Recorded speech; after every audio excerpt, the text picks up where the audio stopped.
இருக்கும்போது ஆண்டவர் மத்தியில வந்து அவளுக்கு சமாதானம் என்று சொன்னார். ஹல்லேலூயா. சமாதானம் என்று சொன்னார். கர்த்தருக்கு ஸ்தோத்திரம். வாழ்க்கையில சமாதானம் இல்லாத காரியங்கள் எத்தனையோ இருக்குது. இது ஒரு சமாதானம் என்று சொன்ன ஆண்டவர் அவருடைய மகளை வாழ்த்தினாய் பார்க்கிறோம். ஹல்லேலூயா. இங்கே கிரீட் எடுத்த முதல்ல அவளை வாழ்த்தினார். இரண்டாவது அவர் 8வது நாளில் அவளை சந்தித்த போது அவளை பிளஸ் பண்ணார். சமாதானமாய் எப்பொழுதும் இருக்கிறது என்று சொல்லி. ஹல்லேலூயா. ஹல்லேலூயா.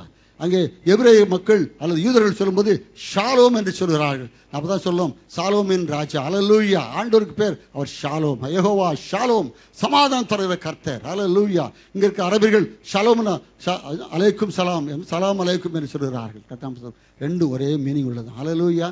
உங்களுக்கு சமாதானம் என்று சொல்லி கர்த்தருக்கு ஸ்தோத்திரம். ஆண்டவராக இயேசு கிறிஸ்து சமாதானத்தை கொடுக்கிற ஒரே ஒரு ஆண்டவர் என்பதை மறந்து போகக்கூடாது. கர்த்தருக்கு ஸ்தோத்திரம். ஆண்டவர் அவளுக்கு சமாதானம் சொன்னது ஒரு சாதாரண வார்த்தையாக இருந்தாலும், ஒரு சின்ன வாழ்த்துல இருந்தாலும் பயந்து நடுங்கிக் கொண்டிருந்த அந்த மக்களுக்கு, அந்த சீசர்களுக்கு அது பெரிய தேவ பலனாய் அது மாறிட்டு என்பதை நாம் மறந்து போகக்கூடாது. ஹல்லேலூயா. ஆண்டவராக இயேசு கிறிஸ்துடைய பேரே சமாதான பிரபு.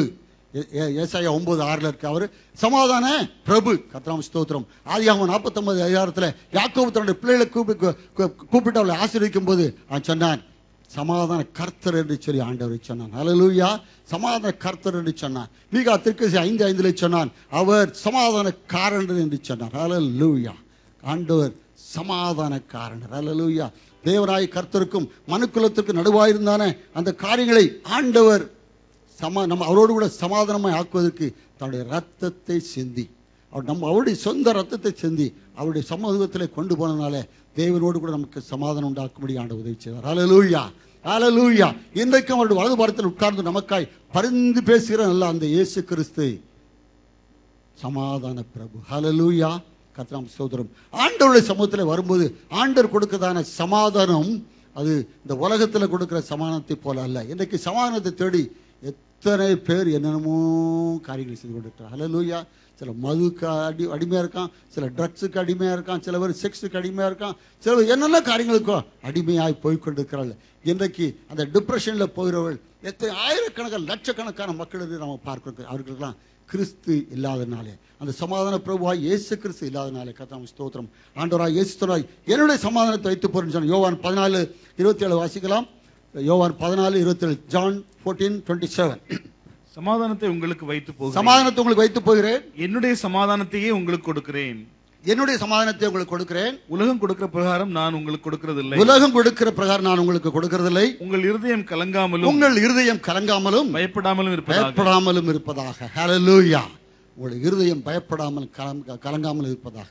இந்த உலகம் கொடுக்கிற பிரகாரமாய் ஆண்டவர் கொடுக்கிறதில்லை. ஆண்டவராய் இயேசு கிறிஸ்து சிலுவையிலே மரித்த போதும் அவர் அங்கே தன்னுடைய சமாதானத்தை இழந்தவராக இல்லை. தங்களை சிலுவையிலே அறைந்தான மக்களுக்காக வேண்டிக் கொண்டதான கர்த்தர். ஹல்லேலூயா. எல்லாவற்றையும் முடிந்ததுன்னு சொல்லி தன்னுடைய ஜீவனை அவர் விட்டதான அருமையான ஒரு ஆண்டவர். கர்த்தருக்கு ஸ்தோத்திரம். ஹல்லேலூயா. ஹல்லேலூயா. அதனால் நம்மளை பார்த்து நாளை சொல்கிறார். அதே யோவான் 16:33 என்னிடத்தில் உங்களுக்கு சமாதானம் உண்டாயிருக்கும் பொருட்டு இவைகளை உங்களுக்கு சொன்னேன். உலகத்தில் உங்களுக்கு உபத்திரவம் உண்டு, ஆனாலும் திடன் கொள்ளுங்கள். நான் உலகத்தை ஜெயித்தேன் என்று சொன்னார். ஹல்லேலூயா. ஆண்டவராய் இயேசு கிறிஸ்து உலகத்தை ஜெயித்த ஆண்டவர். ஆமென். ஹல்லேலூயா.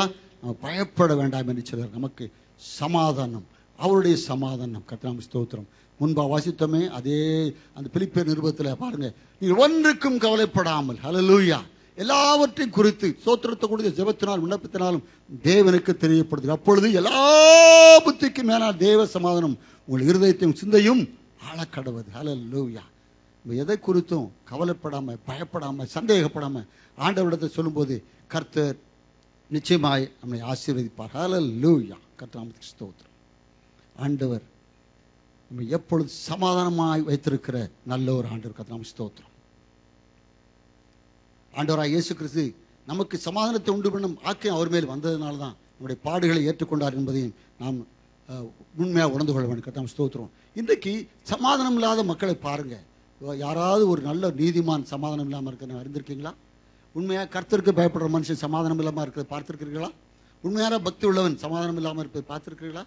இல்லை. யாருக்கு சமாதானம் இல்லை? வேதம் சொல்கிறது துன்மார்க்கனுக்கு சமாதானம் இல்லை. ஹல்லேலூயா. துன்மார்க்கமான வாழ்க்கை வழியை யாரெல்லாம் போறோமோ அவனுக்கு தான் சமாதானம் இல்லை. ஹல்லேலூயா, ஹல்லேலூயா. ஆகவே நம்முடைய வாழ்க்கையில என்றைக்காவது துன்மார்க்கமான வழிக்கு நாம் ஒரு நாளும் போகாதபடிக்கு நாம் காத்துக்கொள்ள வேண்டும் என்று ஆண்டவர் சொல்கிறார். கர்த்தாவே ஸ்தோத்திரம். சமாதானம் இல்லாதவர்கள் வாழ்க்கையில என்ன துன்மார்க்கம் அவருடைய வாழ்க்கையில் காணப்படும் என்பதை நாம் கண்டு அவர்களுக்கு கவுன்சில் பண்ணி அவரை ஆண்டவரிடத்தில் கொண்டு வர வேண்டும். ஹல்லேலூயா. ஆண்டவர்களுக்கு சமாதானம் தருகிறார் என்பதை அவர்களுக்கு சொல்ல வேண்டும் என்று நான் ஆண்டவர் சொல்ல. கர்த்தாவே ஸ்தோத்திரம். ஐந்தாவதாக அன்பு கூறுங்கள் என்று சொல்லி ஆண்டவர் சொன்னார். யோவான் 21:15 வாசிங்க. அவர்கள் போஜனம் பண்ணின பின்பு இயேசு சீமோன் பேதுருவை நோக்கி, யோனாவின் குமாரனாகிய சீமோனே, இவர்களிலும் அதிகமாய் நீ என்னிடத்தில் அன்பாயிருக்கிறாயா என்று கேட்டார். ஹல்லேலூயா. இந்த அநேக பிரசங்கள் கேட்டிருக்கோம். அங்க பேதுருவை பார்த்து 3 முறை கேட்டார், என் அன்பா இருக்கிறியாப்பா, என் அன்பா இருக்கிறியாப்பா, என் அன்பா இருக்கிறாப்பா என்று கேட்டார். கர்த்தாவே ஸ்தோத்திரம். அந்த அன்பு என்று சொல்லும்போது ரட்சிப்பை சொல்வார்கள். அது அகப்பே என்று அந்த அன்புக்கு சொல்லுவாங்க. ஆண்டவராக இயேசு கிறிஸ்து அந்த முதல் 2 வார்த்தையிலையும் அகப்பே என்றான அந்த பதத்தை அவர் பயன்படுத்தினாராம். அதாவது இது உண்மையா நேசிக்கிறியா, இன்னும் எதிர்பார்க்காம நேசிக்கிறா என்று கேட்டாராம். அப்பொழுது அவன் ஆண்டவரை உண்மையாக நேசிக்கிறேன் ஆண்டவரே என்று சொன்னார். என் ஆடுகளை மேய்ப்பான்னு சொன்னாரு. கடைசியார் சொன்னதானே, கடைசியார் பயன்படுத்தினான அந்த என்னை நேசிக்கிறாய் கூட தான் அந்த பதத்தினுடைய எபிரேய பதம் பிலியோ, PHILEO என்றதான பதம். அது உண்மையாய் அவனை வாட்டிட்டான். நீ உண்மையாத்தான் சொல்றியா பேதுரு, எத்தனையோ தடவை சொல்லிட்டேன், நீ உண்மையாத்தான் சொல்றியா, உன் உள்ளத்திலிருந்து சொல்றியா என்பது போல அவனை கேட்டாராம். அப்பொழுதுதான் அவன் மனம் கசந்து அவன் அழுதான் என்று பார்க்கிறோம். ஹல்லேலூயா, ஹல்லேலூயா. கர்த்தாவுக்கு ஸ்தோத்திரம். அவர் அன்பு கூறுகிற நல்ல ஆண்டவர். கர்த்தாவுக்கு ஸ்தோத்திரம். ஹல்லேலூயா. ஆண்டவர் உண்மையாய் நம்ம எந்த காரியத்தை என்ன தப்பு பண்ணியிருந்தாலும் ஆண்டவர் சமூகத்தில் வரும்போது ஆண்டவர் நம்மளை மன்னிக்கிற கர்த்தர். ஹல்லேலூயா. இந்த பேதுரு ஆண்டவருக்கு பெரிய காரியங்களை சொன்னான். அது பாரு 21:3 வாசிங்க பார்க்கலாம். சீமோன் பேதுரு மற்றவர்களை நோக்கி மீன் பிடிக்க போகிறேன் என்றான். மீன் பிடிக்க போகிறேன்னு சொன்னா 7 பேர் அதுல போனாங்க. வாசிக்க வேண்டாம். 7 சீசர்கள். அது தலைவர் யாரு? தலைமையா இருக்கிற சீசன்னா தலைவரா போனார் பேதுரு. அவரு, யோவான், யாக்கோபு, எல்லாரும் போனாங்க. அவங்க போனாங்க. அவங்க ஆண்டவர் என்ன சொன்னார், உங்களை மனிதர்களாய் பிடிக்கிறவர்களாய் மாற்றுவேன்னு சொல்லி அவர் பிடித்து 3.5 வருஷம் அவர் ட்ரைனிங் கொடுத்தார். இவங்க எங்க போறாங்க? இங்க மீன் பிடிக்க போனார்கள். ஹல்லேலூயா. தங்களுடைய அழைப்பை, தன்னுடைய உன்னதமான அழைப்பை அவர் மறந்து போய் அவர்கள் திசை மாறி போனாலும் ஆண்டவர் விடுகிறது. ஹல்லேலூயா, ஹல்லேலூயா. ஆண்டவர் நேசிக்கிற நல்ல ஆண்டவர். அவர் நம்ம நேசிக்கிறாரு. நம்ம இடத்துல எதிர்பார்க்கிற ஒரே ஒரு காரியம், அவரை நம்ம நேசிக்கிறோமா என்றுதான். ஹல்லேலூயா. ஆண்டவராய் இயேசு கிறிஸ்துவை நேசிக்கிறோமா என்று சொல்லிதான். அவர் நமக்கு எல்லா கிறிஸ்தவன் சொன்னாலே 10 கற்பனை எல்லாருக்கும் வரும். ஹல்லேலூயா.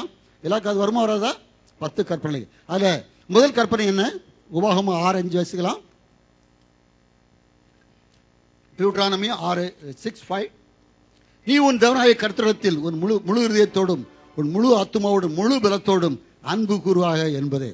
உன் தேவனாகிய கர்த்தரிடத்தில் உன் முழு இதயத்தோடும் முழு ஆத்துமாவோடும் உன் முழு பலத்தோடும் அன்பு கூறுவாக என்பது. ஹல்லேலூயா. பிரதான கட்டளை அதுதான். ஹல்லேலூயா.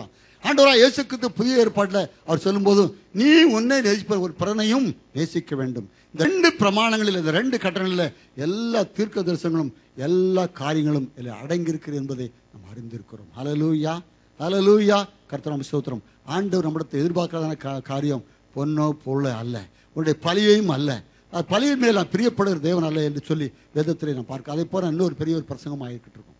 ஆனால் ஆண்டவர் சொல்லுகிறார், ஆண்டு என் மேல் நீ அன்பு கூறும் மகனே. ஹல்லேலூயா. கர்த்தர் நம்முடைய எதிர்பார்க்கிறதான காரியம் என்ன, நீ உண்மையாய் அன்பு இருக்கிறாயா என்பதாக இருக்கிற கர்த்தர் ஸ்தோத்திரம். நம்முடைய வாழ்க்கையினுடைய நோக்கம் எல்லாம் ஆண்டவராய் இயேசு கிறிஸ்துவ எல்லா நிலைமையிலும் எப்பொழுதும் என்றைக்கும் நான் அவரை அன்பு கூறுவேன் என்பதுதான் கர்த்தர் ஸ்தோத்திரம். ஹல்லேலூயா. அதனாலதான் அப்போஸ்தலனாகிய பவுல் வீர முழக்கம் விடுதலை பார்க்கிறோம். ரோமர்களின் நிருபம் 8:36-37 எல்லாரும் வாசிக்கலாம். ரோமர் சாப்டர் 8:36-37. கிறிஸ்துவின் அன்பை விட்டு பிரிப்பவன் யார்? உபத்திரவமோ வியாகுலமோ துன்பமோ பசியோ நிர்வாணமோ நாசமோசமோ பட்டயமோ எல்லாவற்றிலும் நாம் நம்மில் அன்புகளை முற்றும் ஜெயங்களுறவாயிருக்கிறோம். ஹல்லேலூயா, ஹல்லேலூயா. அதனாலே மரணமானாலும் ஜீவனானாலும் தேவ தூதர்களானாலும் அதிகாரிகளானாலும் வல்லமையானாலும் நிகழ்காரியங்களாலும் வருங்காரியங்களானாலும் அவருடைய அன்பை விட்டு நம்மை பிரிக்க மாட்டாது என்று அறிந்திருக்கிறேன் சொன்னார். ஹல்லேலூயா, ஹல்லேலூயா. கிறிஸ்துவின் அன்பை விட்டு நமக்கு